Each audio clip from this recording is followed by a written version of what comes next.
तर आता मला हे बोलावं लागतंय कारण मी तसा एक्सपर्ट म्हणजे हँड्स ऑन साठी आहे. थेरॉटिकल माझा तसं लक्ष खूप कमी असतं. तर तरी आपण सुरुवात करूया. तुम्ही मगाशी जे सरांनी सांगितलं जे ओळखून देताना म्हणजे माझ्याकडे जे टॉपिक आहेत ते नियंत्रके फलके अनुप्रयोग वगैरे तर टेन्शन काही घेऊ नका वगैरे. एवढं काय आपण जड मी काय तुम्हाला मराठीमध्ये सांगणार नाही. व्यवस्थितरित्या तुम्हाला कळेल अशा भाषेत सांगेन. आणि सगळ्यात आनंदाची गोष्ट म्हणजे काय आहे की डॉल्फिन लॅबच्या माध्यमातून गेले 10 वर्ष झालं म्हणजे मी काम करत होतो. त्याच्यामध्ये मला मुख्य हेतू हाच होता की जेवढं इंग्लिशमध्ये तेवढं मराठीमध्ये आणायचं आणि बांधावरच्या भाषेमध्ये कळेल असं बोलायचं. आणि आज पहिल्यांदाच खऱ्या अर्थानं मला असं व्यासपीठ मिळालं की जिथं मला पहिल्यांदाच पूर्णपणे म्हणजे मराठीमध्ये बोलायची परमिशन मिळालेली.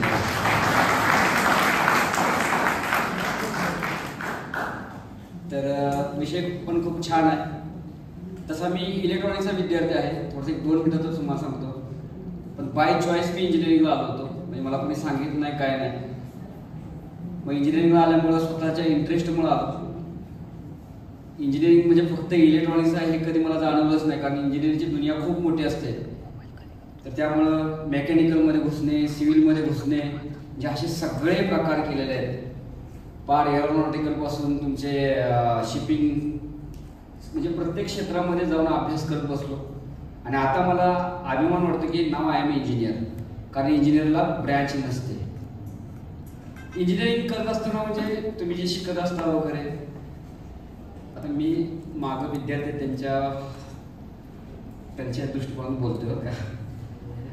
तर इंजिनिअरिंग वगैरे शिकत असताना काय होतं की बऱ्याच वेळा आपला गैरसमज होतो की माझी ही एकच ब्रँच आहे, मी तेवढंच बघणार वगैरे, तेवढाच अभ्यास करणार वगैरे.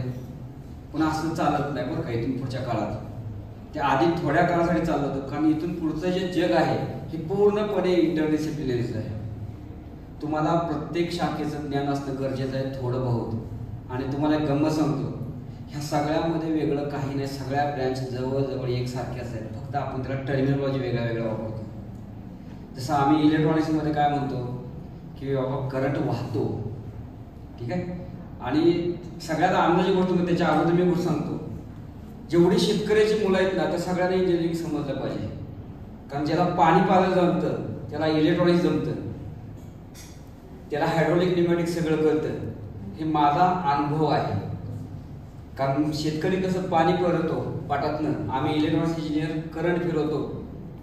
मेकॅनिकल इंजिनियर न्यूमॅटिक सिस्टममध्ये हवा फिरवतात आणि हायड्रोलिक सिस्टममध्ये ऑइल फिरवतात. ह्याच्यापेक्षा काहीही फरक नाही. हे सगळं एकच आहे. आणि मी कधी कधी विचार करत इतक्या पुढे गेलो म्हणजे माझा एक 3 तासाचा प्रोग्राम पण आहे की आपण सारे सर्किट म्हणून ते काय असं केलं आहे की बऱ्याच वेळा मला असं वाटायचं की मी इलेक्ट्रॉनिक्स शिकलो आणि शिकलो पण ॲक्च्युली शिकलो काय हे आपण खरं म्हणजे सांगतो. म्हणजे इंजिनिअरिंगमध्ये आयुष्य करण्यासारखं भरपूर संधी आहेत बरं का. म्हणजे इंजिनिअरिंगमध्ये खरं आयुष्य कसं जगायचं ते कळतं. फक्त आम्ही काय करतो की त्याला पुस्तकाच्या माध्यमातून फक्त पासिंगसाठी शिकतो. त्यामुळे आम्हाला त्याचं महत्त्व वाटत नाही. एकच मिनिट सगळं मागचं.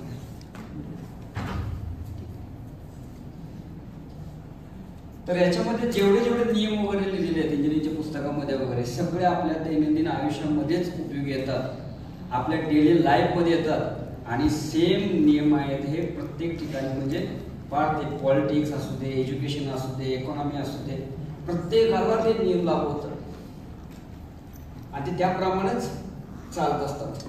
सिंपल म्हणजे आता मेकॅनिकलमध्ये आहे बघा हे काय टेम्परेचर ट्रान्सफॉर्मेशन मेकॅनिझम आहे बघा. हां, कंडक्शन, कन्व्हेन्शन आणि रॅडिएशन. रॅडिएशन नेहमी टोकातनं जास्त होतं बघा. हां, प्रिन्सिपलपेक्षा शिकवायचे असतं चिडचिड असतो बघा. लक्षात ठेवा. लक्ष झालं का. तेच सूत्र देत आहे बघा. म्हणजे ह्या सगळ्या गोष्टी ज्या आहेत ना ह्या सगळ्या एकमेकाला लागू नाहीत. आणि ह्याचं ज्यावेळी तुम्ही बेसिक शिकत जाल त्यावेळी तुम्हाला कळत झालं की इंजिनिअरिंग खूप छान आहे आणि सगळं इंटरडिसिप्लिनरी आहे. आणि एखादा दुसऱ्याला कसा लागू होतं ते कळलं की तुम्हाला कळतं की सगळ्या ब्रँच एकसारख्या आहेत, काहीच फरक नाही. फार तुम्ही प्रोग्रॅमिंग वगैरे जरी म्हणलं ना तरीही ते मेकॅनिकल वाला सुद्धा समजतं, ते इलेक्ट्रॉनिक्स वाला समजतं. कारण तिकडचे नियमच तिकड आहेत. आता आपला यातला सब्जेक्ट जो आहे तो मला वाटतं याच्यात काय फाउंड्री रिलेटेड आहे. तर मला तर त्याच्याविषयी एवढं काही जास्त ज्ञान नाही, पण मेकॅनिकल इंडस्ट्री बघितलेली आहे. त्याच्या अनुषंगानं म्हणजे मी थोडे काही एक्सपेरिमेंट वगैरे करून बघितलेले आहेत. त्याच्या अनुषंगानं मी बोलतो थोडंसं. तशी मेकॅनिकलची माझी खूप ओळख चांगली बरं का. कसं सांगतोय का, ज्यावेळी मी इंजिनिअरिंगला थर्ड इयरला वायडी झालो, 1 वर्ष गॅप केला. ठीक आहे. आता माझी कंडिशन वेगळी होती, त्यामुळे ते गॅप घ्यावा लागला जबरदस्तीनं. मी सरळ गेलो साताऱ्यामध्ये जाऊन एका इंडस्ट्रीमध्ये जॉईन झालो. एकदम साधी कंपनी, कारण आमच्याकडे काय घरी तोंड दाखवायची गरज नसते. जाऊन घरी तर काय करणार आहे तेव्हा. मग त्यावेळी मग काय झालं की मग एक अशीच कंपनी होती, मित्र तिथं होता. ते म्हणता EMI कंपनी जागा आहे. गेलो आणि कंपनीमध्ये इंटरडिसिप्लिनरी म्हणजे मेकॅनिकलचं वगैरे ॲटोमेशन करणार होती. एकदम साधी कंपनी होती. म्हणजे साधी म्हणजे एकदम 10 बाय 10 चे होतं. ठीक आहे. कंपनीत आम्ही 3 जणच होतो. त्या सगळ्यात पहिला जाणारा मी आणि सगळ्यात शेवटी येणारा मीच असा होतो. कारण मित्राच्या घराला कळलं नाही पाहिजे की त्याच्याबरोबर राहायला मी आहे. त्याच्या घरात झोपली की घरी जायचं, उठायच्या अगोदर लवकर बाहेर पडायचं. त्यामुळे मला इतका अनुभव मिळाला की मी कंपनीतच असायचो. आणि ते मल्टीडिसिप्लिनरी असल्यामुळे काय व्हायचं की पहिल्यांदा मला तुम्हाला एक्झाम्पल सांगतो. माझा एक म्हणजे माझा सिनियर मित्र, त्याने मला सांगितले की अरे ते Keyvoids म्हणून कंपनी आहे, त्या कंपनीची तिथं एक लेथ मशीन आहे. त्या लेथ मशीनवर आपली टूल बॉक्स ठेवला आहे, तेवढी घेऊन ये. मग म्हटलं गेलो कंपनीत, राऊंड मारला, अखंड कंपनी फिरलो, लेथ मशीनच सापडली नाही. परत आलो, अरे म्हणजे कुठं आहे लेथ मशीन वगैरे, तिथं तर लेथ मशीन नाही काय. अरे म्हणा तिथं आहे ना, एवढी मोठी मशीन तुला दिसत नाही का, तिथं ठेवल्या बघ, तिथं जाऊन विचार कोणाला तरी वगैरे. आता लेथ मशीन विषयी कोणाला तरी विचारणं म्हणजे मला ते थोडंसं हेच वाटलं. परत आत गेलो, परत एक राऊंड मारला आणि परत आलो. म्हटलं अरे तिथं मला लेथ मशीनच दिसली नाही. त्यानं स्टार्ट जाऊन फुल्या म्हणला, ठीक आहे, आणि म्हटलं चल तुला दाखवतो. आणि मग तिथे गेल्यानंतर ते म्हणा हे हाय करायचं दिसते का पिशवी तुला. आणि त्यावेळी मला मेकॅनिकलचा आजच तर रूप कळलं. अतिशय आवाढव्य म्हणजे जवळजवळ 10 मीटर लांबीचं म्हणजे असं ते हे होतं त्याचं काय म्हणतात होतं तुम्ही बेड नाही, बेड 5 मीटर होता. बेड का काय होतं ते व्हर्टिकल फिरत होते ते 5 मीटरचं आहे. आणि त्याला ते जॉब लावलेला. आणि म्हटलं लेथ मशीन एवढी मोठी असते का. म्हणजे पहिल्यांदाच म्हणजे मी आश्चर्यचकित झालो. आणि त्यावेळी मला खरं कळलं की अरे बापरे, म्हणजे दुनिया खूपच वेगळी आहे. मग त्याच्यानंतर मला इतका इंटरेस्ट वाढला त्याच्यामध्ये. मग ते मशीन वगैरे बघायचा आहे झाला. मग त्याच्याबरोबर मग आम्ही काय करायचो की ते मशीन कंट्रोल करायचं. मग त्याच्यासाठी एक लहानचं सर्किट लावायचं. मग त्याच्यामुळे काय त्याच्यावर आपला कंट्रोल पॅनल वगैरे रन करायला लागायचे आणि त्याच्यावर ते मशीन चालायचं. मग हे हळूहळू इंटरेस्ट वाढायला लागला. व्हर्टिकल टर्रेट लेथ म्हणजे काय हा प्रकार कळायला लागला. तुम्हाला माहिती नसलं एकदा जाऊन बघा, एकदम इंटरेस्टिंग विषय आहे तो. म्हणजे मला कधी इंजिनिअरिंगच्या मुलांच्या जवळ गप्पा मारत बसलो की मी सहज विचारतो, सांग मला व्हर्टिकल टर्रेट लेथ आणि हॉरिझॉन्टल टर्रेट लेथमध्ये फरक काय आहे. ठीक आहे. तर मग ते बघायला लागलं, मिलिंग मशीन, स्लॉटिंग मशीन वगैरे बघायला लागलो. आणि इतका इंटरेस्ट वाढत गेला की त्याच्याबरोबर बघता म्हणजे काय झालं की आधी सोल्डरिंग गनचा वास मला प्रिय असायचा. त्याच्यानंतर आता 2 नंबरचा माझा आवडता वास म्हणजे तोच आहे की इंडस्ट्रीमध्ये फ्लोअरवर फिरत असताना एक गोडसर वास येतो बघा, ऑइलचा येतो, गरम वास. जगात 2च सगळ्यात चांगले वास आहेत, लक्षात ठेवायचे, ज्याच्यातून पैसे मिळतात. ठीक आहे. एक म्हणजे सोल्डरिंग गनचा वास आणि दुसरा म्हणजे मेकॅनिकलच्या इंडस्ट्रीमध्ये गोड वास असतो. कधी बघा, जाऊन बघा. ठीक आहे. तसा तुम्हाला IT मध्येही घ्यायला मिळणार नाही. मी IT इंडस्ट्री पण भरपूर फिरलेलो आहे. तर त्यामुळे मेकॅनिकल विषयी माझं प्रेम खूपच वाढीला लागलं. मग मेकॅनिकलचे वेगवेगळे विषय वाचायला लागलो वगैरे. मग मशीन डिझायनिंग वगैरे करायचं, ते कसं असतं, ते गिअर समजायला लागले. ठीक आहे. तुमचे 5 बेसिक 3 टाईप ऑफ लिव्हर्स वगैरे ते समजायला लागले. 5 सिम्पल मशीन्स आहेत ते कसे चालतात. म्हणजे इथून सुरुवात झाली. मग परत अचानकच एकदा इंटरेस्ट आला. म्हणजे माझा इंटरेस्ट एकदम असा येतो विषय संपून टाकतो, पूर्णपणे शिकायचं मला खूप येते. मग एकदाच असा विषय आला की मेटलर्जी एकदा बघायला लागलो आणि तिथे काय कॉम्बिनेशन वगैरे बघायला लागलो वगैरे. म्हणजे हे काय ते वेगळंच फील्ड दिसतं. मग त्याच्यानंतर मग असाच एकदम गप्पा मारत बसलो होतो आणि मला म्हणलं की अरे ते अजिसिस कंपनीची एक मशीन आहे, तर त्या मशीनवर त्या ह्याच्यामधलं कंटेंट्स कळतात तुमच्या ह्याच्यामध्ये, कार्बन किती आहे वगैरे वगैरे. आणि म्हणलं त्या मशीनला जास्त मागणी आहे. म्हणलं मग आपण करूया का. आता आमच्याजवळ त्यावेळी किती असायचे पैसे, फक्त काय होतं की कॉन्फिडन्स होता चांगला. मग आम्ही विचार करू बघूया तरी काय आहे ते वगैरे. मग त्यावेळी आम्ही ती मेटलर्जी वगैरे ती ओपन केली. मग त्याच्यामध्ये ते पूर्णपणे ते मेटल ते पॉवर करायचं, ते पॉट असतं, त्या पॉटमध्ये थर्मोकपल लावलेला असतो. मग ते एका साईडला ते डाटा घ्यायचा, त्याच्यावर तुमचा ते युटेक्टिक टेम्परेचर कुठं मिळते पॉईंट मिळतं तो बघायचा, तिथल्या पुढे तुमचा तो स्लोप काढायचा, त्या स्लोपवर तुमचे कंटेंट काढायचे. म्हणजे इथंपर्यंत जाऊन आलेलो आहे मी. ठीक आहे. मग त्या निमित्तानं काय फाउंड्री वगैरे फिरायचं इकडं तिकडं. म्हणजे मला वाटतं माझ्या आयुष्यामध्ये ना की मी तुम्हाला एक सांगतो, मी मंदिरं वगैरे कधीच फिरलो नाही. कारण मी तर काय मी मानतो की आपण इंजिनियर आहे, आपल्यासाठी मंदिर म्हणजे कारखाना, हेच आपण मंदिर लक्षात ठेवायचं. MIDC म्हणजे तीर्थक्षेत्र लक्षात ठेवायचं. लक्षात. आणि ज्यावेळी आपल्याकडे मोठ्या उद्योगाचे वेगवेगळे प्रॉडक्ट असतात, त्यांचं एक्झिबिशन लागतं बघा, सगळ्या मशिनरी वगैरे असतात, तोच आपल्यासाठी कुंभमेळा आहे. जाऊन भेटून यायचं सगळे. तर त्यामुळे जेवढे मी आज काय देवळाला भेट दिली नाही, मंदिराला देत नाही, तितक्या म्हणजे मला कोणी सांगितलं की चल मशीन बघायला, मी आजही जातो, नवीन काय असतं वगैरे बघायला जातो वगैरे. तर त्याचा सगळ्याचा म्हणजे काय झालं की हळूहळू उपयोग होत गेला. मग त्याचा उपयोग नंतर मग ऑटोमेशनसाठी वगैरे करायला लागलो वगैरे, कारण बेसिक कळलं. मग हे करत असताना मला आपोआप कंट्रोल पॅनल आले, त्यामुळे इलेक्ट्रिकल वाढण्याची दोस्ती वाढली. कारण ते काय म्हणतात ते मला कळायला लागलं. मेकॅनिकलही वाढलं, त्याच्याप्रमाणे मग ऑटोमोबाईलमध्ये घुसलो. मग असे वेगवेगळे प्रॉडक्ट डेव्हलप करत सुटलो. बऱ्यापैकी प्रॉडक्ट डेव्हलप केले. आणि माझं एक काय की मी शिळं काय खात नाही, म्हणजे शिळ्या आयडिया वापरत नाही. त्यामुळे एकच आयडियाची कॉपी मारला मला काही झेपतच नाही. मला काय नवीन नवीन लावावी लागते. त्यामुळे आमच्या डॉल्फिन लॅबमध्ये सारखं नवीन कोण ना कोणतरी असतं. दर 15 दिवसाला नवीन काहीतरी डेव्हलपमेंट चालू असतं आणि काहीही चालू असतं. तर त्यामुळे वेगवेगळ्या विषयांमध्ये वगैरे पण इंटरेस्ट आला. आता आपण फाउंड्रीच्या विषयी जे ऑटोमेशनच्या विषयी जे सांगितलं असेल, आता पण बोलले असतील तज्ञ लोक वगैरे भरपूर बोलले असतील. आता त्यात मी इतकं काही जास्त सांगणार नाही, पण फाउंड्रीमध्ये आपल्याकडे ऑटोमेशनला खूपच वाव आहे. खूप म्हणजे खूप वाव आहे. कारण आपल्याकडे जे चाललंय ते अजूनही म्हणजे पारंपरिक, किती ॲडव्हान्स म्हटलं तरी अजून पारंपरिकरित्या भरपूर चाललेलं आहे. ठीक आहे. आजही ती माणसं ट्रॉली तिथे दोघं उचलतात वगैरे, त्यातनंच ते घेऊन जातात, तिथं जाऊन ते तुमच्या मोडमध्ये टाकतात वगैरे, कास्टिंगसाठी वगैरे टाकतात वगैरे. तो प्रकार आजही आहे. आष्ट्यामध्ये माझे ते 2 मित्र पण एक्सपायर झाले, ते हवेनं वगैरे, म्हणजे ते गरमीनं वगैरे वेगवेगळं, म्हणजे त्यांना डिसीज वगैरे सुरू व्हायला लागले वगैरे. म्हणजे ही कंडिशन अजूनही आहे.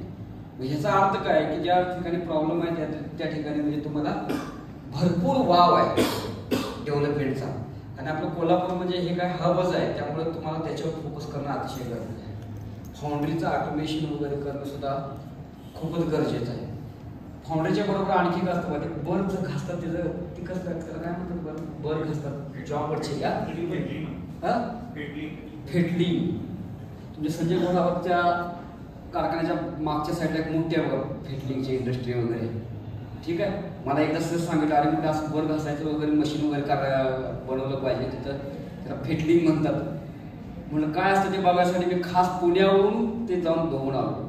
ते फेटलिंग मग तिथं बघितलं की असे ते मोठे मोठे जॉब येऊन बसलेले आहेत आणि बिचारी मुलं वगैरे, तिथं काय धराला वगैरे व्यवस्थित व्यवस्था नाही वगैरे. ते ग्राइंडर असतं त्याच्यावरती घासत बसले असतं, कंटिन्युअसली असा वेगळा आवाज एक केंद्र असतो. ठीक आहे. उचलायचा जॉब ते घासायचा. तर त्याच्यामध्ये म्हणजे फेटलिंग तुमच्या त्या फाउंड्रीच्या नंतरची वेळ आहे. तर त्याच्यामध्ये म्हणजे काय की हे जर जॉब ॲक्युरेसी वगैरे जर वाढायला लागल्या वगैरे, चांगल्या वाढायला लागल्या, तर त्याचंही म्हणजे बरंचसं काम होईल, कमी होईल. फाउंड्रीमध्ये रोबोटिक्स वगैरे वाढलं पाहिजे वगैरे. आता तुम्ही मला म्हणाल की आता सर तुम्ही रोबोटिक्स वगैरे वाढलं म्हटलं तर आपल्या इकडच्या लोकांच्या बेकारची खोराड येईल का? तर असं काही नाही.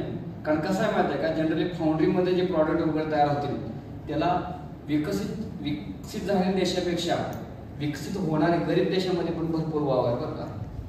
भरपूर म्हणजे आफ्रिकन कंट्रीज वगैरे आहेत ना, तिकडे पण भरपूर प्रॉडक्ट जाण्यासाठी वगैरे सगळे आहे. आपलं काय होतं की आपण नेहमी काय करतो की मनुष्यबळ वाचवायचं आणि पैसे वाचवायचं, हा आपल्याकडे प्रकार जास्त आहे. अशा आमच्याकडे कसं आहे की दात कुडतडून म्हणजे ते पोट भरायचं. म्हणजे 100 रुपयामध्ये एखादा मॅनेजर कंपनीमध्ये झाला की तो काय करतो माहिती आहे का, जर त्या कंपनीला 100 रुपये खर्च असला तर तो 90वर कसा आला हे सांगायला म्हणजे अतिशय त्याला मोठेपणा वाटतो बरं का. सर 10% वाचवतो तुम्ही कंपनीची, कारण त्या 2% त्याला पगार असतो. पण असा मॅनेजर आपल्याकडे उपलब्ध होत नाही की जो 100 रुपयाच्या ऐवजी अजून 100 रुपये खर्च करेल आणि कंपनीचा आउटपुट 500 रुपये आले. आपल्याकडे ही प्रवृत्ती नाही. ह्याला कारण का, ते आपल्याकडे व्हिजन नाही, त्याचा अभ्यास नाही, टेक्नॉलॉजी आपण शिकत नाही. आणि ही शिकवलेली टेक्नॉलॉजी आपल्याला वापरायचं कसं कळत नाही. आपण अजूनही काय करतोय की नवीन काय आणायचं म्हणजे माणसं वाचवणे, माणसं कमी करणे आणि पैसा कमवणे, तो आलेला दात करून पुढवणे हाच आपल्याला जास्त वाटतं. तर त्याच्याऐवजी कसं आहे की नवीन टेक्नॉलॉजी आणून अजून 4 वेल क्वालिफाईड माणसं लावून आपण प्रोडक्शन कसं जास्त करू वाढवू आणि त्याला जगाच्या पाठीवर स्वस्त किमतीमध्ये कसं देऊ, जसं चायनाने केलं तसं अजूनही आपल्याकडे म्हणजे विचार होत नाही. आता चायनानं जे बघितलं, चायनाची बरेचसे तुम्ही प्रॉडक्ट वगैरे बघितले असणार. आमच्याकडे एक सांगतोय का, आपण जाणार IoT-कडे जाणार, मी काय त्या विषयाकडे तुम्हाला हळूहळू घेऊन चाललोय पण त्याच्या अगोदर थोडंसं सांगतोय. तर चायनाचे वगैरे जर प्रॉडक्ट वगैरे जर बघितलं तर तुम्ही एक लक्षात ठेवा, चायना फक्त हाय टेक्नॉलॉजीवर काम करत नाही, लो टेक्नॉलॉजीवर काम करत नाही. म्हणजे त्यांनी मोठ्या मोठ्या मशीनमधून पैसा कमवत नाही, लहान लहान मशीनमधून पण पैसा कमवत. लक्षात ठेवा, सगळ्यात जास्त ते लहान मशीनमधून पैसे कमवतात. मेकॅनिकल इंजिनिअरिंगमध्ये आपल्याकडे सगळ्यात दुःखाची गोष्ट आहे की आम्ही फक्त मेगा मशीनकडे बघतो. मायक्रो मशीन किंवा मिनी मशीन हा कन्सेप्ट अजून आलेलाच नाही. ठीक आहे, कारण हे 2 शब्द आत्ताच मी तुम्हाला सांगितले आहेत, हे माझ्या डोक्यात अजून नाही. कारण आम्ही अजून काय करतोय की सगळ्या मेगा मशीन म्हणजे मेकॅनिकल इंजिनिअरिंग वगैरे असं म्हणतो, पण त्याच्याऐवजी कसं आहे की मायक्रो मशीन ही पण कन्सेप्ट आली पाहिजे. आता हे मायक्रो मशीन ही कन्सेप्ट येण्याच्या मागं कारण काय की त्याच्याही मागे सांगायचा उद्देश काय की आज तुम्ही जे बघता जे आवाढव्य मशीन म्हणजे फाउंड्री वगैरे हा उद्योग फक्त तुम्हाला वाटतं की आवाढव्य कारण आम्ही फक्त मोठ्या मोठ्या मशीनरी बघतो. त्याच्याऐवजी काय की ज्यावेळेला मायक्रो मशीनवर वगैरे काम कराल त्यावेळेला तुमच्याकडे जे ओतकाम करण्यासाठी ज्या भट्टी वगैरे त्याही लहान असू शकते. आजकाल प्रॉडक्टची साईज एवढं कमी करायचं चाललेलं आहे की तुम्ही आता पॅकेजिंग मशीन वगैरे बघितल्या तर 10 ते 15 वर्षापूर्वीच्या ज्या पॅकेजिंग मशीन असायच्या, ठीक आहे, त्या सगळ्याला त्या कॉम्प्रेसर शिवाय चालायचेच नाही. कारण प्रत्येक ठिकाणी तुम्हाला न्यूमॅटिक सिस्टीमचा वापर दिसायचा. ठीक आहे, पॅकेजिंग पाऊच पॅकेजिंगच्या वगैरे मशीन होतात. पण आजकाल जर बघितलं तर चायनाने त्याच्यावर बराचसा सर्च केलेला आहे वगैरे आणि तो संपूर्ण काय केलेला आहे, वेगवेगळे इलेक्ट्रिकल वगैरे सेन्सर्स वगैरे वापरून इतकं लहानचं पॅकेजिंग मशीन केलं. माहिती आहे का, 6 ते 7 हजार रुपये येतात, त्याच्यामध्ये काउंटिंग वगैरे सगळी सोय असते. हे कशाने पॉसिबल झालं आहे की त्यांनी काय केलं की प्रत्येक गोष्ट जी मोठी आहे ती लहान करायची. आज आपल्या देशामध्ये जवळजवळ 90% गोष्टी आहेत की ते 90% मेकॅनिकल इंडस्ट्री जे मशिनरी आहेत हे सगळे काढून टाकायचे, म्हणजे तेवढं अपग्रेडेशन आपल्याकडे आहे. पण आम्ही त्या दृष्टिकोनातून प्रयत्न करत नाही, कारण का आमचं फक्त मेगा मशीनवरच लक्ष आहे आणि आमच्याकडचं सगळं जे इन्फ्रास्ट्रक्चर जे डेव्हलप होतं ते मेगा मशीनच्या दृष्टिकोनातच होतं. लहान लहान मशीनच्या दृष्टिकोनातून अलीकडे आता व्हायला लागलेलं आहे. तर लहान लहान मशीनचा ज्यावेळेला तुम्ही विचार करता त्यावेळेला तुमचं फाउंड्री वगैरे हे जे आहे हे पण हळूहळू लहान आकाराचे होतील. म्हणजे अगदी 10 बाय 10च्या ठिकाणी पण एक चांगली फाउंड्री होऊ शकते. ठीक आहे, ज्याच्यामध्ये वेगवेगळ्या गोष्टी मेल्ट वगैरे होतील वगैरे आणि त्याच्यात तुम्हाला वेगळे जॉब वगैरे तयार करता येतील वगैरे आणि त्या जॉबच्या साईडला तुम्ही लहान लहान मशीन बनवू शकता. म्हणजे इथून पुढे जी फाउंड्री वगैरे जी मोठं दिसतं त्याच्याऐवजी एक लहानशी मशीन कशी करता येईल ह्याच्यावर पुढचा भर पाहिजे.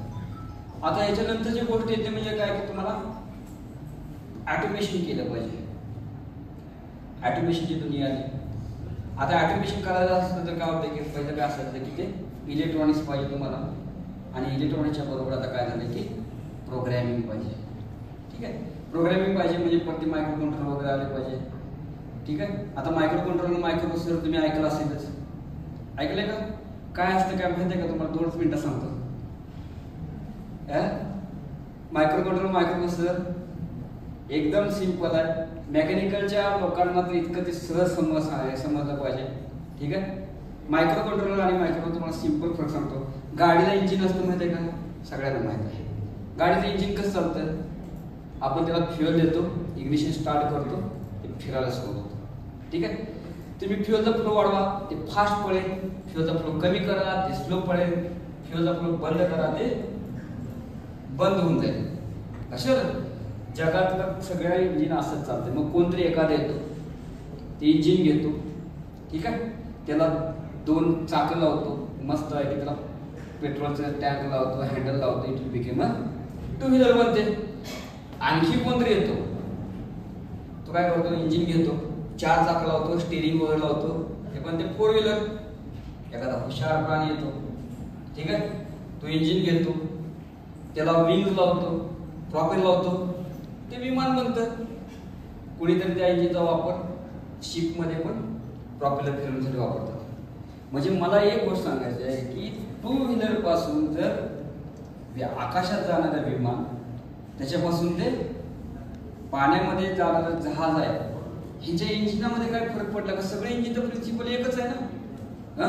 फ्युएल टाका, इग्निशन द्या, फ्युएलचा फ्लो वाढवा, फास्ट पळेल, स्लो करा, स्लो पळेल, बंद करा, बंद होईल. सगळीकडे हेच चाललेलं आहे. ठीक आहे. आता टू व्हीलरचं इंजिन रोडवर चालेल का? रोडवरचं इंजिन विमानात चालेल का? नाही चालणार. ह्या प्रत्येक ठिकाणी काय झालंय, इंजिनचं वर्किंग प्रिन्सिपल सेम आहे, पण काय झालंय, इंजिनचं ताकद, त्याचा स्पीड, त्याचा आकार आणि त्याला लावलेली वेगवेगळे जे काय म्हणता येईल कॉम्पोनंट्स, ह्याच्यामध्ये फरक पडलेला आहे. लक्षात आलं का हे? आता आपण या मायक्रो प्रोसेसरकडे. ठीक आहे. मायक्रो प्रोसेसर म्हणजे हे असं एक इंजिनच असतं, बाकी काय नसतं. एक लहानसं सर्किट आहे, त्याला तुम्ही सप्लाय दिला म्हणजे इकडे आपण फ्युएल देतो, इकडे आपण सप्लाय दिला की ते पळायला सुरुवात होतं. ते पळवण्यासाठी काय करतात, क्लॉक पल्सेस देतात. पल्स दिली की ते पळायला सुरुवात होते. पल्स फास्ट करा ते फास्ट पळेल, स्लो करा ते स्लो पळेल, पल्स बंद करा ते बंद होईल. ठीक आहे. आणि हे पळताना काय करत असतं, फक्त 3च ऍक्शन करत असतं मायक्रोप्रोसेसर. जगातला कुठलाही मायक्रोप्रोसेसर का काय करतंय की चालू केले की पहिल्यांदा जातं प्रोग्राम मेमरीमध्ये, तिथली इन्स्ट्रक्शन वाचतं, दुसरी फेज आहे त्याला डिकोड करतं, आणि तिसरी गोष्ट काय त्याला एक्झिक्यूट करतं. म्हणजे जगातला कुठलाही कंट्रोलरचं एकच काम आहे, चालू केलं की fetch decode execute, fetch decode execute, ह्याच्या व्यतिरिक्त काहीही त्याला काम नाही. ठीक आहे. आता काय करतात की लोक काय करतात, हा प्रोसेसर घेतात आणि त्याला ऍप्लिकेशन स्पेसिफिक वेगवेगळे पेरिफेरल्स लावतात. म्हणजे कसं, जर बोटीतनं जायचं असेल, पाण्यात चालणारं वाहन असेल तर त्याला त्या इंजिनला काय केलं पाहिजे, त्याला अनुकूल असणारे कॉम्पोनंट लावले पाहिजे. विमान असेल तर तसे कॉम्पोनंट लावले पाहिजे. तसंच काय करतात, ऍप्लिकेशन स्पेसिफिक ज्या ऍप्लिकेशनला लागणार आहे तेवढेच पेरिफेरल त्याला ऍड करतात, सर्किट ऍड करतात, आणि तो बनतो मायक्रो कंट्रोलर. लक्षात आलं का? सगळ्यात सोपं म्हणजे मायक्रो प्रोसेसर म्हणजे साधं circuit, it is just engine. ठीक आहे. ज्याचं काम काय, फक्त पळायचं आणि एकच काम करायचं, फेच डिकोड एक्झिक्यूट. त्याला वेगवेगळे ऍप्लिकेशन स्पेसिफिक पेरिफेरल लावले की ते बनतं मायक्रो कंट्रोलर. लक्षात. आता ह्या मायक्रो कंट्रोलर ज्यावेळी आपण म्हणतो त्यावेळी बाय डिफॉल्ट लक्षात ठेवायचं की त्याच्यामध्ये मायक्रो प्रोसेसर हा असतो. आता ह्या मायक्रो प्रोसेसरची ताकद म्हणजे आता गाडीला म्हणतो आपण किती BHPचं वगैरे वगैरे जर परफॉर्मन्स वगैरे, तसं हे मायक्रो कंट्रोलरचा कसा बघतात, डिकोडिंगचा स्पीड म्हणतात किंवा डिकोडिंगच्या स्पीडला आपण एक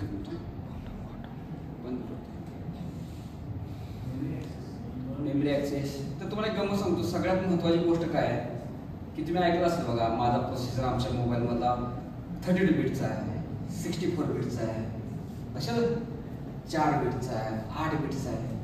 तर ह्या बिटवरती ताकद करते. ठीक आहे. आता ह्याच्यावर ताकद कसं आहे तुम्हाला सिंपल कम्युनिकेशन सांगतो. मराठीमध्ये काय आहे की डेसिमल सिस्टममध्ये आपल्या काय असतं की 0 to 90 नंबर असतात, बरोबर आहे की नाही? ठीक आहे. तसाच हेक्साडेसिमल नंबर असतात, त्याच्यामध्ये 0 to 1 नंबर असतात, बरोबर. आणि प्रत्येक नंबर आहे हा 4 बिटने दाखवला जातो. हे लक्षात आलं का? तर 4 बिटचा कंट्रोलर म्हणजे काय की हे असं बाळ की थोडक्यात म्हणजे ज्याला सांगितलं की बाबा ते एका आकड्याचा बेरीज वजाबाकी गुणाकार भागाकार एकाच फटक्यात करते. मग त्याला विचार सांग बाळ 4 अधिक 4 किती, एका फटक्यात सांगणार 8. 9 अधिक 2 किती म्हटलं की ते म्हणणार थांब जरा विचार करतो. म्हणजे काय करणार, 9 आणि 2 ची बेरीज करणार, मग खाली 0 लिहिणार, हातचा एक तिकडे टाकणार. म्हणजे तिला काय केलं की एक सायकल एक्स्ट्रा घेतली. लक्षात. म्हणजे त्याचा अर्थ काय की मायक्रो प्रोसेसरचे बीटची हँडलिंगची कॅपॅसिटी ह्याला एकच मिनिट कोणतंच करतो मी.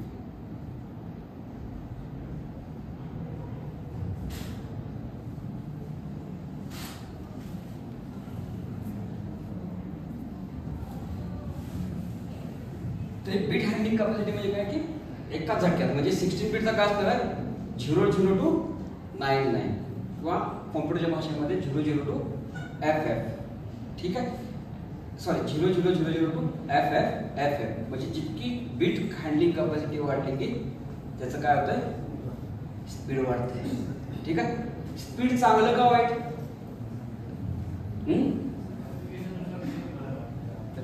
चांगलं का वाईट? बाळांनो जरा निघा त्या मोबाईल बरबाद झाली जिंदगी आपली. बंद करा ते मोबाईल वगैरे. सांगा बरं स्पीड चांगलं का वाईट? तर स्पीड हे प्रत्येक वेळी चांगलंच नसतं, लक्षात ठेवा. कारण कसं असतं माहिती आहे का की स्पीड हा अतिशय डेंजरस कंपोनंट आहे.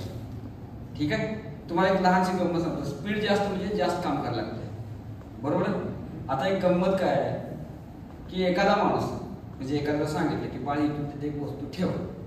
ठीक आहे. ते एका मिनिटात करायला लागलं तर काय होणार आहे? एक वेळा करायला की ठीक आहे. त्याला म्हटलं नाही मला एका मिनिटात 2 वेळा पाहिजे.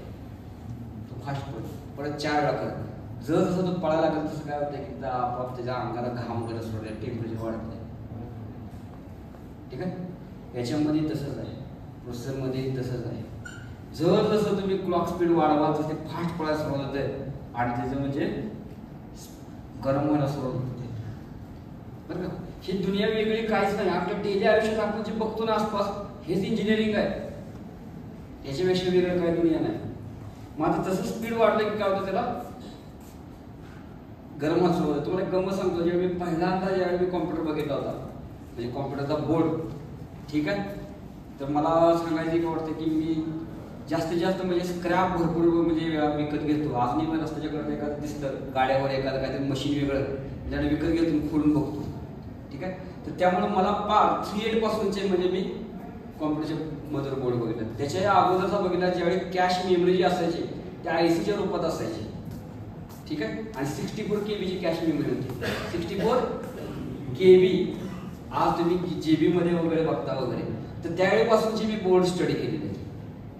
तर त्यावेळी मी सुरुवातीला 386 वगैरे यायचे ना लहानशा IC एवढ्या IC असायचे. तर फॅन वगैरे असलं का नसतं का. त्यानंतर 486 आल्यावर त्याच्यावर फॅन आला. त्याच्यानंतर पेंटिंग झाला, ती साईज कमी झाली, फॅनचा आकार वाढला. ठीक आहे.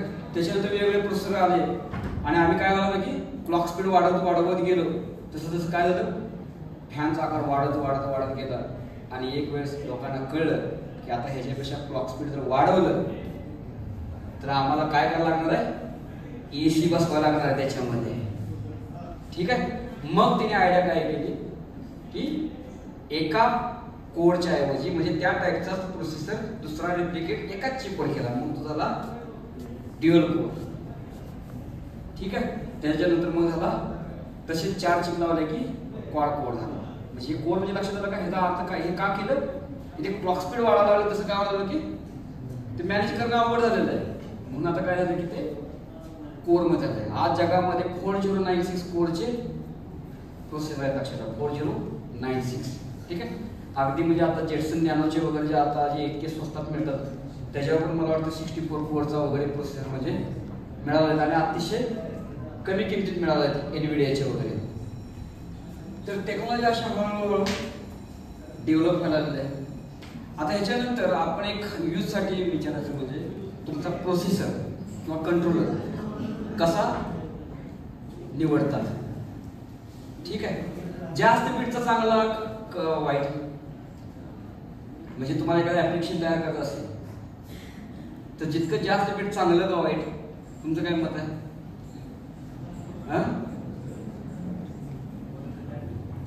तुम्ही नेहमी घेताना काय करता? जास्त बीटचं घेता ना. म्हणजे चांगलं का? तर ऍप्लिकेशन डेव्हलप करत असताना ते इट्स ऑलवेज नॉट करेक्ट. तेव्हा तुम्हाला एक्झाम्पल देतो. समजा तुमच्या घरात शेती आहे तुमची. ठीक आहे. मस्त पैकी 1-2 म्हशी वगैरे पाळलेले आहेत. आता म्हशीला चारा कसा आणतो आपण? जर घरी वगैरे असेल तर आमच्या वेळेत तर आम्ही बिंडा लावायला आणायचो, डोक्यावर सरसं आणायचो. नंतर सायकल आल्यानंतर मध्ये साठ्यात टाकून आणायचं. आता जे मॉडर्न लोक आहेत ते काय करतात सरळ गाडीवर बिंडा टाकायचा आणि घेऊन यायचं. बरोबर. समजा 4-5 जर जास्त असेल 10-12 जण असेल तर काय करतात डायरेक्ट बैलगाडीत आणणार किंवा ट्रॅक्टरमधून आणणार. ठीक आहे. पण मला एक सांगा की तुमच्या घरात एक शेळी आहे. ठीक आहे. आणि तिला चारा आणण्यासाठी तुम्ही हत्ती वापरला का? काय वापर झालं काय ना, आम्ही एक शिवली एक पेटी म्हणून आलो, हत्तीवरून चाललाय, बरोबर आहे का नाही? हे चालणार आहे का? हे नाही चालणार. कारण का जेवढं त्या शेळीला लागतंय त्याच्यापेक्षा किती पटीने हे तुमचा हत्तीच खाणार आहे, तुमचं गणित तिथं. म्हणजे जर 4 बीटचा जर प्रोसेसर ज्या ठिकाणी लहानसा ऍप्लिकेशन चालत आहे त्या ठिकाणी तुम्ही 64 बीटचा वापरत असाल तर काय होणार, तुमच्या सिस्टमला इथे खर्चिक होणार आहे. आणि नाव डेज ज्यावेळी तुमचे सगळे ऍप्लिकेशन लहान लहान लहान होत चाललेले आहेत, ठीक आहे. आणि सगळे इथून पुढे जे आहेत ते बॅटरी ऑपरेटेड होणार आहेत. बॅटरी ऑपरेट प्रत्येक गोष्ट आता बॅटरी ऑपरेट होणार आहे. तुमच्या घरामध्ये पण आता बघा की किती म्हणजे एनर्जी सेव्हिंग झालेलं आहे. AC आपलं 230 झालं पण टेक्नॉलॉजी इतकी झपाट्यानं सुरू हे झालेलं आहे. जवळजवळ मला वाटतं 1950 ते 60च्या आसपास काय होते की टेक्नॉलॉजी 48 व्होल्ट DC होते, 48 व्होल्ट DC वर. त्याच्यानंतर 80च्या आसपास 24 वर आली. 90च्या काळात 12 व्होल्ट वर आली. मी ज्यावेळी इंजिनिअरिंग करत होतो त्यावेळी 12 आणि 5 वर आली. त्याच्यानंतर 2006 पासून टेक्नॉलॉजी 3.3 व्होल्ट वर आलेलं आहे. म्हणजे तुमच्याकडे येणारे इलेक्ट्रॉनिक डिव्हाइसेस सगळं 3.3 व्होल्ट वर चालू आहेत. आणि त्याच्या पुढे टेक्नॉलॉजी कुठे गेलेली आहे, 1.8 व्होल्ट वर गेलेली आहे, ठीक आहे. म्हणजे ऍप्लिकेशन बघा म्हणजे किती एनर्जी सेव्हिंग व्हायला आहे. आणि हे असं का व्हायला लागलं, कारण ह्याच्यामध्ये काय तुमचं बॅटरी इम्पॉर्टंट. तुमच्या बॅटरीचं जास्तीत जास्त वेळ चालला पाहिजे. तुम्हाला एक गंमत सांगतो आता, यासाठी काय झालं की आता क्लॉक स्पीड फास्ट ज्यावेळी असतो त्यावेळी काय होतं, ते जास्त एनर्जी खातं, ठीक आहे. तुम्हाला माहित आहे आपल्याला ज्यावेळी सुट्टी वगैरे असते त्यावेळी आपण काय काम वगैरे काय जास्त करत नसतो, त्यावेळी घरात बसतो त्यावेळी जास्तीत जास्त काय करतो की 1-2 वेळा जेवतो. पण त्याच्यावेळी आपल्याला काम असतं त्यावेळी आपण काय करतो, नाश्ता वगैरे सगळं करतो, ठीक आहे. ज्यावेळी आपण झोपतो तेव्हा अखंड 12 तासात आपण काहीच खात नाही, बरोबर आहे ना. सेम मायक्रो कंट्रोलमध्ये केलं आहे. आता मग आता वेगवेगळे अल्गोरिदम वगैरे केलं त्याच्यामुळे काय करतात की मायक्रो कंट्रोलला पॉवर डाऊन मोडमध्ये टाकायचं, त्याला स्लीप मोडमध्ये टाकायचं आणि डीप स्लीप मोडमध्ये टाकायचं. म्हणजे डीप स्लीप मोड म्हणजे कसं, आपल्याकडचे साधू संन्यासी बघा ध्यान करत 6-6 महिने बसलेले असतात त्याप्रमाणे, म्हणजे हा डीप स्लीप मोड. म्हणजे हे पण मायक्रो कंट्रोलमध्ये वगैरे आलेलं आहे. कारण एनर्जी वाचली पाहिजे. तुम्हाला आणखी गंमत सांगतो, आजकाल तुम्ही जे कानात हेडफोन वगैरे घालता ना, ठीक आहे, त्याच्यामध्ये ज्यावेळी तुमच्याकडून आवाज येत नाही कोणाचा, ठीक आहे, म्हणजे तुमच्या गाणं चालू असतं तरी 2 गाण्याच्या शब्दामध्ये जर पॉज असेल तेवढ्या वेळासाठी सुद्धा तो कंट्रोलर झोपवला जातो पूर्णपणे. कारण का, कंट्रोलर जागा ठेवणं म्हणजे काय, ते सगळ्याला कामाला लावतं, ठीक आहे. म्हणजे कंपनीचा व्यवस्थापक त्याला जागा ठेवणं म्हणजे सगळ्यांची वाट लावणे. कॉलेजचा प्रिन्सिपल त्याला जागा ठेवणं म्हणजे तो त्याला शांत बसणार आहे का, ठीक आहे. तर ह्याप्रमाणे कसं असतं की कंट्रोलरला नेहमी काय आहे की काम नसतं की त्याला बंद केलं पाहिजे. तर हे वेगवेगळे म्हणजे तुम्हाला मी जस्ट एक फीचर्स सांगतो, ठीक आहे. आता ह्या फीचरचा अशी वेगवेगळे कंट्रोलरमध्ये वापरलेले आहेत. आता तुम्हाला 4 बीट कळलं म्हणजे बीटचा वापर कळला, क्लॉक फ्रिक्वेन्सी वगैरे कळले, ठीक आहे, पॉवर डाऊन वगैरे मोड कळले वगैरे, ठीक आहे. आता आपण पुढे जाऊया. आता गाडीची जशी वेगवेगळे इंजिन असते, ऐकलं मारुती इंजिन. आता मेकॅनिकल इंजिनिअरिंगच्या माणसाला कधी विचारलं की बाबा गाडीचं इंजिन काय असतं तर ते नेहमी कधी बघायचं, म्हणजे माझा अनुभव बरं का, ते कधीही गाडीचा आराम द्यायचा वगैरे विचार करतात. ते नेहमी एकाच गोष्टी बोलतो, कुठल्या गोष्टीवर, गाडीचं इंजिन. इंजिन कुठलं आहे, मेकॅनिकल इंजिनियर असतो. आम्ही सर्वसामान्य माणसं काय बघतो, सीटा किती आहे, तासाला कम्फर्ट आहे का, ठीक आहे. कारण का खरा परफॉर्मन्स अखंड गाडीच्या इंजिनचा वर तुमच्या गाडीचा असतो.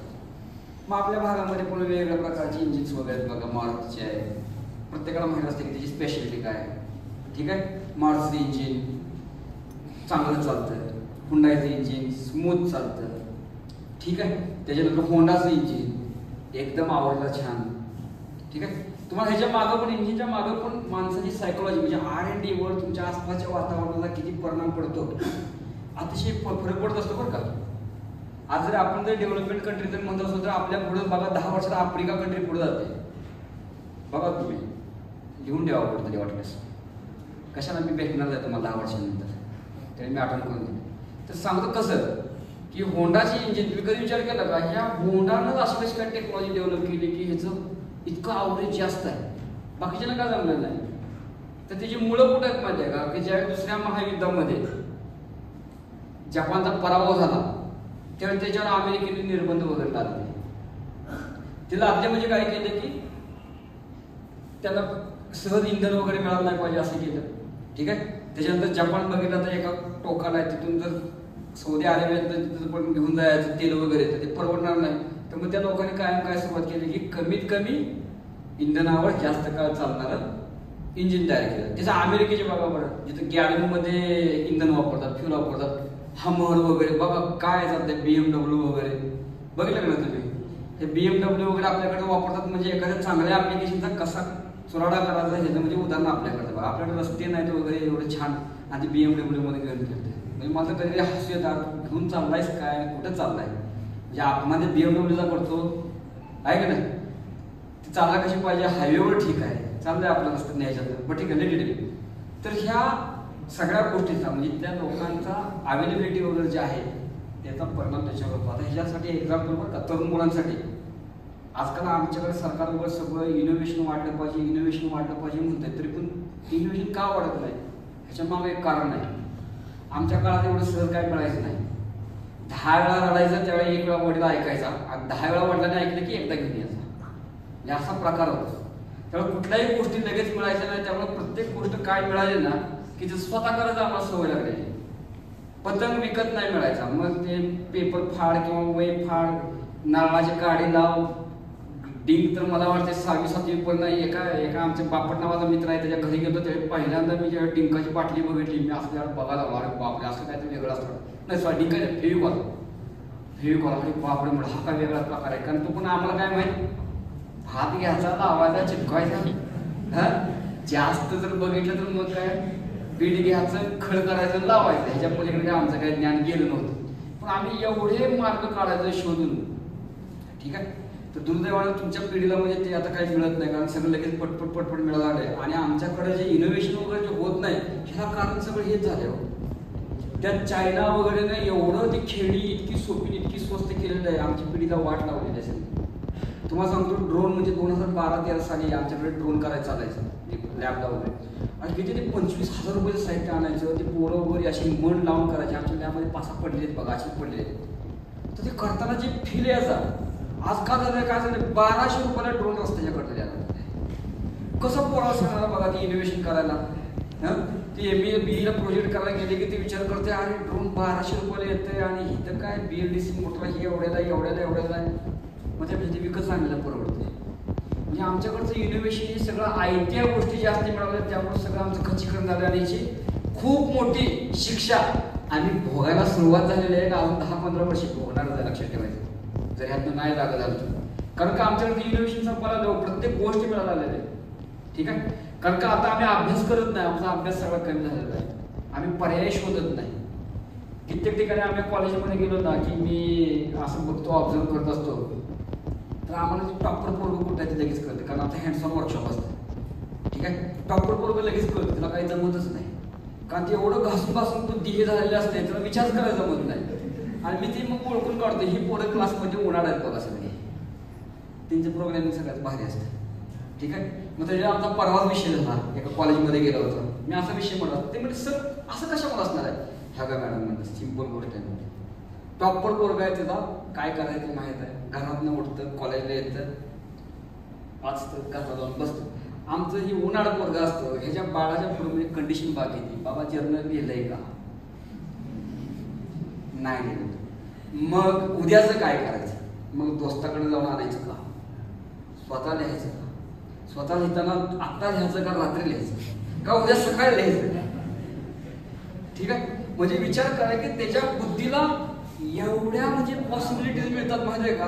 आणि हे खरं सांगतो तुम्हाला मी कारण प्रत्येक गोष्टीत आणि त्याची बुद्धी अशी म्हणजे फ्लेक्झिबल झालेली असते दोन्ही अंगाने शिव्या खाण्याच्या बाबतीत पण आणि ॲप्रिशिएशन करून घ्यायला म्हणजे दोन्ही अंगाने म्हणजे जी बँडविड्थ वाढलेली असते. ठीक आहे. आणि खऱ्या अर्थात म्हणजे त्यामध्ये पोरं प्रोग्रामिंग भारी करतात. विचार करा की ते पोरं क्लासमधून बाहेर पडले घरापर्यंत आपण किती पॉसिबिलिटी असते त्याच्याजवळ. बाहेर पडला दोस्तांच्या आम्हाला बाहेर पडला गाडीवर जाईल एकाच्या, कुठं काय तिकडं जाईल तिकडं जाईल पिक्चर जाईल वगैरे. म्हणजे तो आता 4 वाजता घरी इथून बाहेर पडला तर 7 वाजेपर्यंत घरी पोहोचून काय ह्याचा काही नियम नाही. कारण का किती आनंद पॉसिबिलिटी असते. ठीक आहे, तसं हुशार पडायचं नाही. 5 वाजता घरातून बाहेर पडला, 6:15ला घरात पोहोचला, पुस्तक उघडलं, काय वाचतंय कोणास ठाऊक. ठीक आहे, तर परत आपण आपल्या विषयाकडे येऊया. ठीक आहे, तर जसं ह्या गाडीची इंजिन आहेत त्याची प्रत्येकाची स्पेशालिटी आहे. तसं काय आहे की जगामध्ये वेगवेगळ्या मायक्रो प्रोसेसरच्या कंपन्या आहेत. ठीक आहे, तर ती अशी 4 बीटची 8 बीटची अशी वेगवेगळी इंजिन तयार केलेली आहे. ठीक आहे, आता ही इंजिन म्हणजे काय, जर ॲटमिल कंपनी बघितली तर त्याचं AVR नावाचं इंजिन आहे. मायक्रोचिप बघितलं तर त्याचं पिक नावाचं इंजिन आहे. इंटेल बघितलं तर त्याचं 8051 तुम्ही मायक्रो कंट्रोल वगैरे हे केला त्याचं ते इंजिन आहे, म्हणजे प्रोसेसर. ठीक आहे, मग त्या प्रोसेसरवरती आता ARM कंपनीचं बघा तुम्ही मोबाईल वगैरे वापरता ह्याच्यामध्ये कॉर्टेक्स वगैरे ते इंजिन कोणी तयार केलं आहे, ARM कंपनीचं. तुम्हाला गंमत सांगतो, हे एवढं तयार करते पण त्याची मॅन्युफॅक्चरिंग कंपनी नाही बरं का, ते डिझाईन करते. ARM कंपनीचं मॅन्युफॅक्चरिंग एकही मायक्रो कंट्रोल करत नाही, फक्त ते डिझाईन करतात. तर अशी बरीचशी वेगळी इंजिन तयार झाले आहेत, म्हणजे हे कंट्रोलर झालेले आहेत. त्यामुळे कुठल्याही कंट्रोलला घाबरायचं नाही. म्हणजे मी तुम्हाला आज जे सांगतो ना हे मी तुम्हाला युनिव्हर्सल सांगतो, सेम ॲप्लिकेबल जगातला कुठलाही कंट्रोलर असतो त्या सगळ्याला ॲप्लिकेबल ते मी तुम्हाला सांगतो. म्हणजे तुमचं हे नॉलेज आहे, कुठल्याही कंट्रोलरला तुम्ही लावू शकता. तर याच्यामध्ये काय झालं की अशा वेगवेगळ्या कंपनीचे इंजिन आहेत आणि तुम्हाला ॲप्लिकेशन स्पेसिफिक तुम्ही ते इंजिन घ्यायचं. हे तुम्हाला का सांगतो, तर तुम्हाला फोन रिलेटेड ॲप्लिकेशन वगैरे डेव्हलप करायचं असेल तर तुम्हाला काय केलं पाहिजे की तिला टेम्परेचर वगैरे मेजरमेंट करण्यासाठी वगैरे जे लागतं वगैरे हे सगळे एकाच जे असेल ॲप्लिकेशन असं तुम्हाला कंट्रोलर शोधून तुम्हाला वापरलं पाहिजे. बरं, आता कंट्रोलरवर प्रोग्रामिंग करणं हे अवघड आहे का, तर मेकॅनिकल इंजिनिअरच्या लोकांसाठी सांगतो एकदम सोपं झालेलं आहे. ठीक आहे, एकदम सोपं झालेलं आहे. ह्याला कारण का की आता मार्केटमध्ये ना नवीन कन्सेप्ट आलेले आहे, डेव्हलपमेंट बोर्ड. ठीक आहे, डेव्हलपमेंट बोर्ड म्हणजे काय की डायरेक्ट कंट्रोलर आणि त्याला लागणारं मिनिमम सर्किट ते एका बोर्डवरच मिळतं. म्हणजे तुम्ही ते विकत आणायचं, डायरेक्ट सेन्सर वगैरे जोडायचं, टेस्टिंगला सोबत अशा. तर असे मार्केटमध्ये वेगवेगळे डेव्हलपमेंट बोर्ड रेडीली अवेलेबल आहे.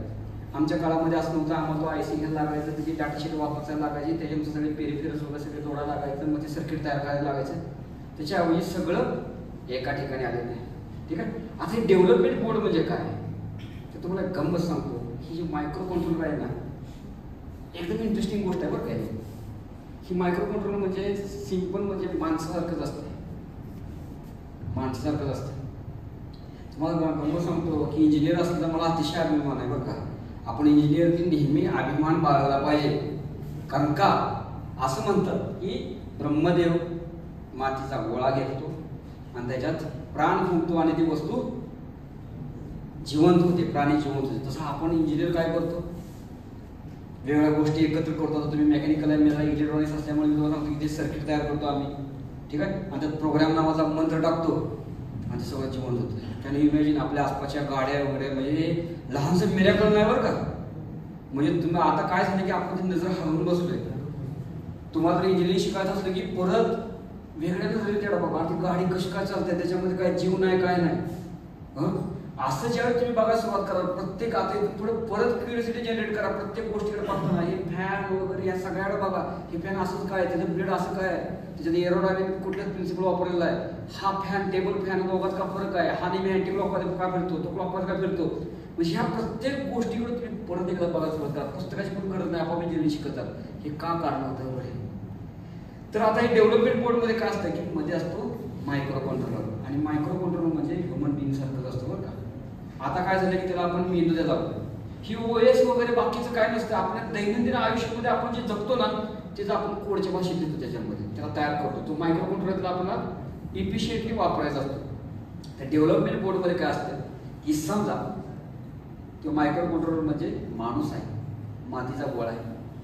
त्या मातीच्या गोळ्यामध्ये काय करतो आपण पहिल्यांदा प्राण टाकतो. ठीक आहे, दुसरी गोष्ट म्हणजे त्याचं हार्टबीट चालू करायचं, आणि तिसरी गोष्ट म्हणजे चल बाबा कामाला लागा. त्याच्यावर तेच असतं, त्याच्यावर IC असतो मायक्रो कंट्रोलर, ठीक आहे. त्याला जीव टाकायचं म्हणजे काय करायचं, त्याला पॉवर सप्लाय द्यायचा, पॉवर सप्लाय सर्किट. त्याच्यानंतर त्याची हार्टबीट चालू करायची म्हणजे काय, क्लॉक सर्किट, पल्सेस द्यायच्या, मगाशी आपला विषय झाला.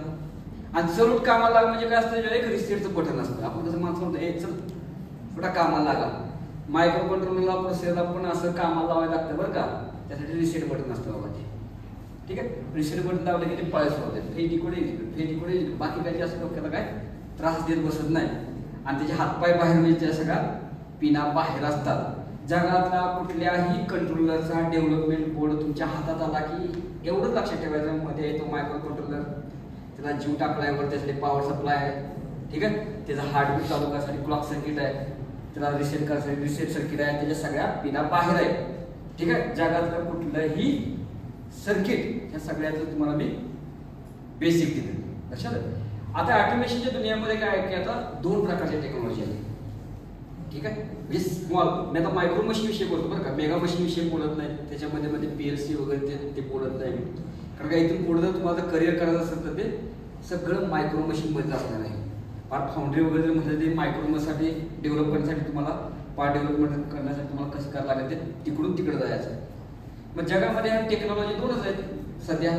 एक आहे म्हणजे कंट्रोलर बेस्ड, म्हणजे याला म्हणतात मायक्रो कंट्रोलर बेस्ड टेक्नॉलॉजी, आणि दुसरी आहे मायक्रो प्रोसेसर बेस्ड टेक्नॉलॉजी. ठीक आहे. तुम्ही हे जे आर्डिनो वगैरे ऐकतात ना, हे सगळे आले कंट्रोलर बेस्ड टेक्नॉलॉजी. आणि दुसरी आहे ते रास्पबेरी पाय वगैरे ऐकला असा शब्द वगैरे, ती कुठली टेक्नॉलॉजी, प्रोसेसर बेस्ड टेक्नॉलॉजी. आता ह्या दोघात फरक काय. ठीक आहे. आता कंट्रोलर म्हणजे काय, लहान ऍप्लिकेशनसाठी आपण जनरली कंट्रोल करतो, डायरेक्ट पेरिफेरल वगैरे कंट्रोल करायचे आहे, की बाबा मोटर चालू करायची आहे, एखादा सेन्सर म्हणून डाटा रीड करायचा आहे. ठीक आहे. तो रीड करण्यासाठी वगैरे आपण काय करतो, कंट्रोल वगैरे वापरतो. पण ज्या ठिकाणी तुम्हाला ह्यूज डाटा प्रोसेस करायचा आहे, ज्या ठिकाणी तुम्हाला इमेज प्रोसेस करायची आहे, ज्या ठिकाणी तुम्हाला अल्गोरिदम्स वगैरे वेगळे वेगळे लावायचे, ठीक आहे, अशा ठिकाणी नेहमी काय करतो आपण, प्रोसेसर बेस्ड टेक्नॉलॉजी वापरतो. प्रोसेसर बेस्ड टेक्नॉलॉजी म्हणजे ही एक प्रकारची काय, एक कॉम्प्युटर सिस्टमच असते. ठीक आहे. आणि प्रोसेसर बेस्ड टेक्नॉलॉजी असते की त्याच्यात नेहमी ऑपरेटिंग सिस्टम असते. आता ऑपरेटिंग सिस्टम म्हणजे काय, काय म्हणतात तुम्हाला, ऑपरेटिंग सिस्टम म्हणजे काय, ब्रेन नाही म्हणता येणार. एक तो हार्डवेअरचा इंटरफेस आहे, युजर आणि हार्डवेअर मधला इंटरफेस आहे. कारण ब्रेन नेहमी काय आहे, प्रोसेसर आहे. आणि ऑपरेटिंग सिस्टमचा पण ब्रेन म्हणतात, त्याला कर्नेल म्हणतात, म्हणजे मेन कोड, त्याला आपण कर्नेल म्हणता येईल. तर ह्या दोन टेक्नॉलॉजी आहेत. आता कसं आहे की ज्या ठिकाणी खरंच तुम्हाला मोठं ऍप्लिकेशन करायचं असेल, म्हणजे जर मायक्रो कंट्रोलर म्हणजे जर साधं आपल्या एखाद्या शेरी म्हणलं तर प्रोसेसर बेस्ड सिस्टम म्हणजे हत्तीचं झालं बरं का, लक्षात ठेवा. म्हणजे का सांगतो की कधी कधी मुलं वगैरे म्हणतात की आम्ही रास्पबेरी पायवरचा प्रोजेक्ट केलाय, आणि म्हणजे करतो काय, मोठा टेम्परेचर करतो. आणि म्हटलं ते म्हणजे मगाशी सांगायचं झालं की शिवडीसाठी, शिवडीच्या पेंडीसाठी हत्ती पाळण्यासाठी, त्या ठिकाणी ते मायक्रो कंट्रोलर वगैरे लावलं असतं, चाललं असतं. तुमच्या गाडीमध्ये वगैरे असतात ते काय असतात, मायक्रो कंट्रोलर वगैरे असतात. ठीक आहे. जनरली मायक्रो कंट्रोलर म्हणजे कसं असतं की एखाद्या रोबोटही जर करायचं असेल, तुम्हाला रोबोट तयार करायचा असेल, ठीक आहे, ह्युमनॉइड वगैरे, तर त्याच्यामध्ये त्याचे जे पेरिफेरल्स, हात पाय जे हलवायची सिस्टम असणार ते सगळे मायक्रो कंट्रोलर करायचे. पण त्याला विचार करायचा आहे, ॲनालिसिस करायचं आहे, ते सगळं तुम्ही कशावर टाकणार, प्रोसेसरवर. म्हणजे रोबोट करायचा असेल तर वर रास्पबेरी पाय ॲज अ मोठा मेंदू असणार तुमचा, आणि आर्डिनो ॲज अ लहान बोर्ड असणार आहे. ठीक आहे. आता असे डेव्हलपमेंट बोर्ड जगामध्ये खूप आता तयार झाले आहेत. म्हणजे आता तुम्हाला जर पाहिजे त्यासाठी ॲप्लिकेशन तयार करायचं असेल तर तुम्हाला जास्त विचार करण्याची काही वेळ नाही. त्याच्यामध्ये सगळ्यात फेमस आहे म्हणजे आता आर्डिनो. आर्डिनो ऐकलं असेल तुम्ही, ठीक आहे, सगळ्यात फेमस आहे. आता आर्डिनो म्हणजे इतका इंटरेस्टिंग आहे, पण आमच्याकडे दुर्दैवानं काय झालं माहिती आहे का, की त्याचा एक बेस पक्का करत चाललेला नाही. पोरं बरेचशी पोरं करतात, डायरेक्ट युट्यूबवर जातात, बघतात, करतात, त्यांना वाटतं की आर्डिनो आला. पण असं नाही, तुम्ही बेसिकपासून शिकायला सुरुवात करा. ठीक आहे. तर आर्डिनो हा अतिशय इंटरेस्टिंग आहे, आणि मेकॅनिकल इंजिनिअरसाठी ते म्हणजे वरदान आहे. ठीक आहे. आता वरदान म्हणजे कसं आहे की आमची कंपनी पुण्याजवळ नरेमध्ये आपल्याकडच्या गडिंगच्या भागाचे 2 पोरं यायचे काय, तर आर्डिनो बोर्ड न्यायला यायचे. मग त्यांना म्हणजे तुम्ही काय करताय, म्हटलं मी बोर्ड कसे करतात, तर म्हणजे आम्ही प्रॉडक्ट तयार करतो. म्हटलं काय कसं करतो, तर म्हटलं आम्ही ते जेली वगैरे बनवायचं, ते पॅकेजिंगचं सिस्टम तयार करतो. म्हटलं चला, म्हटलं कुठं कारखाना जवळच आहे. मग आम्हाला काय कारखाना बघायचं म्हणजे आम्ही आलेच रेडी, लगेच दुसऱ्या वर्षी गेलो.